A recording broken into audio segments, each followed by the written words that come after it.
Assalamualaikum warahmatullahi wabarakatuh. Shalom, Om Swastiastu, Namo Buddhaya, Salam Kebajikan. Perkenalkan, nama saya Hasni Aprilia Kuda dengan NIM 230711010127. Pada kesempatan kali ini saya akan membawakan materi terkait prosedur peradilan tata usaha negara. Yang pertama ada proses pemeriksaan perkara. Proses pemeriksaan perkara di Pengadilan Tata Usaha Negara didahului oleh pengajuan gugatan sampai dengan putusan eksekusi. Proses berperkara di peradilan tun pada intinya melalui tahapan-tahapan sebagai berikut. Yang pertama, pemeriksaan pendahuluan, pemeriksaan administrasi di kepanitraan, dismisal prosedur oleh Ketua PT UN, Pasal 62 Undang-Undang Nomor 5 Tahun 1986, pemeriksaan persiapan Pasal 63 Undang-Undang Nomor 5 Tahun 1986. Selanjutnya pemeriksaan persidangan. Ada pembacaan gugatan Pasal 74 Ayat 1 Undang-Undang Nomor 5 Tahun 1986.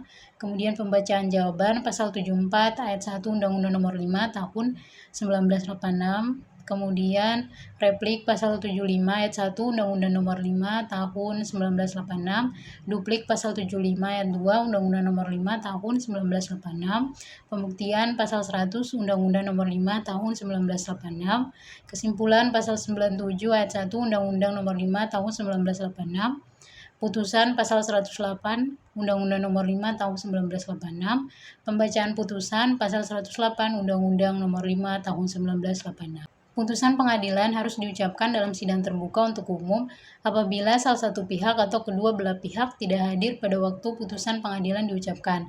Atas perintah hakim, ketua sidang menyalin putusan ini disampaikan dengan surat tercatat kepada yang bersangkutan. Tidak dipenuhinya ketentuan sebagaimana dimaksud dalam ayat 1 akibat putusan pengadilan tidak sah dan tidak mempunyai kekuatan hukum. Kemudian kepala putusan yang berbunyi demi keadilan berdasarkan ketuhanan yang Maha Esa, nama, jabatan, kewarganegaraan, tempat kediaman, atau tempat kedudukan para pihak yang bersengketa, ringkasan gugatan dan jawaban tergugat yang jelas, pertimbangan dan penilaian setiap bukti yang diajukan dan hal yang terjadi dalam persidangan selama sengketa itu diperiksa, alasan hukum yang menjadi dasar putusan, amar putusan tentang sengketa, dan biaya perkara, hari tanggal putusan, nama hakim yang memutus, nama panitra, serta keterangan tentang hadir atau tidak hadirnya para pihak. Kemudian amar putusan Pasal 97 Ayat 7 Undang-Undang Nomor 5 Tahun 1986. Yang pertama, gugatan ditolak, gugatan dikabulkan, gugatan tidak terima, dan yang terakhir gugatan gugur. Jangka waktu penyelesaian sengketa tun berdasarkan SEMA nomor 2 tahun 2014 tentang penyelesaian perkara adalah sebagai berikut. Yang pertama, penyelesaian perkara pada pengadilan tingkat pertama paling lambat dalam waktu 5 bulan. Kedua, penyelesaian perkara pada pengadilan tingkat banding paling lambat dalam waktu 3 bulan. Yang ketiga, ketentuan waktu sebagaimana pada angka 1 dan angka 2 di atas termaksud penyelesaian minutasi. Yang keempat, ketentuan tenggang waktu di atas tidak berlaku terhadap perkara khusus yang sudah ditentukan berdasarkan peraturan perundang-undangan. Kemudian selanjutnya minutasi putusan Pasal 109 Ayat 3 Undang-Undang Nomor 5 Tahun 1986. Putusan harus ditandatangani oleh hakim yang memutus dan panitra atau panitra pengganti yang turut bersidang selambat-lambatnya 30 hari sesudah putusan diucapkan. Selanjutnya, pelaksanaan putusan Pasal 116 Undang-Undang Nomor 51 Tahun 2009.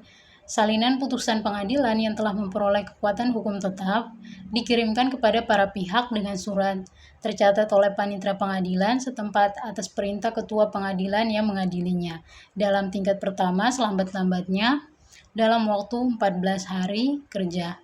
Kemudian apabila setelah 60 hari kerja putusan pengadilan yang telah memperoleh kekuatan hukum tetap sebagaimana dimaksud pada ayat 1 diterima, tergugat tidak melaksanakan kewajibannya sebagaimana dimaksud dalam Pasal 97 Ayat 9 huruf A, keputusan tata usaha negara yang disengketakan ini tidak mempunyai kekuatan hukum lagi.